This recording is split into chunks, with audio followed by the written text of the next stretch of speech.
Hi, I'm Lisa Leiter. In Chicago Business Today, hospitals branching out.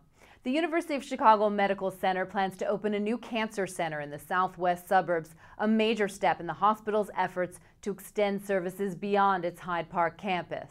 U of C is partnering with Silver Cross Hospital on a $21.6 million outpatient cancer treatment center in New Lenox. It's the biggest clinical partnership yet for U of C, reports Mike Colias in this week's print edition of Crain's, and he sat down with me to talk about it. So Mike, why is U of C doing this and why are they doing it now?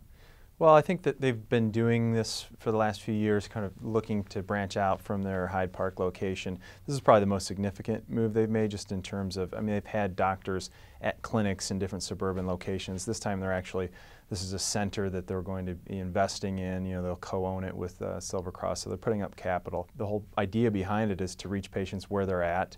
All the academics are doing this in some way, shape, or form, but U of C, it's really important because it's harder to get to their campus in Hyde Park, and the patient population around them, they have a lot of uninsured people. So if you're going to generate some income to be able to invest back in your clinical programs, this is a way to do it, to go places where there are people with insurance. Sure. Why the southwest suburbs versus another area? Well, Will County is one of the fastest growing counties in the country, and so you've seen some interest from some of the Chicago hospitals in this location, both university hospitals and suburban hospitals. Silver Cross itself is building a few miles to the east of their current location in Joliet, and that's because that's where the growth is. Northwestern just opened a transplant clinic in Joliet. A little further north, but Loyola has just built a really big outpatient center in Burr Ridge. So it's a fast-growing area, and anytime you have that, you're going to have hospitals that are looking to fill the demand for services in that location.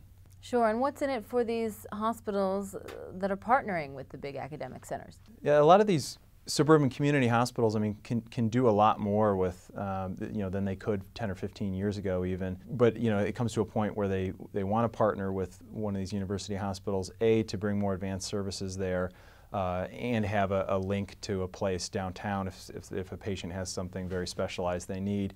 And then it's just it's a huge marketing bump. I think it's brand cachet that they get to put University of Chicago.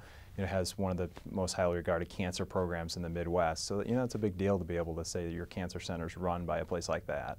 Absolutely. And it's not just about hospitals like the University of Chicago wanting to reach out to patients who might not want to come to the city for their care. It's also about defending their home turf against places like the Cleveland Clinic, right? Yeah, I think that is a longer-term threat. Just this past month we've seen a few examples. Cleveland Clinic's in a partnership with Central DuPage Hospital, which sort of came out of nowhere. There's a report that Advocate Healthcare, a big suburban hospital operator, is in talks with MD Anderson, a big cancer center out of Texas. And so I think, I don't think there's a whole lot of substance to any of that yet, but I think long term it could be. And Chicago hospitals, the academics here have been a little slower, I think, than in other places to sort of get out into the suburbs, get their services out there, get their brand out. They've tried it in the past, and it's mostly been just kind of sort of marketing type arrangements that haven't panned out. But I think now you're starting to see them actually put money into these places, and I think that's an indication that they're serious about being able to tap growth in these places. And yeah, if there were big players to come in, they're sort of fending that off at the same time. Okay, Mike, well, thanks for joining us today. Sure, thanks, Lisa. And that's this edition of Chicago Business Today. To read Mike's story, be sure to check out this week's print edition of Crain's or chicagobusiness.com. Thanks for watching. We'll see you tomorrow.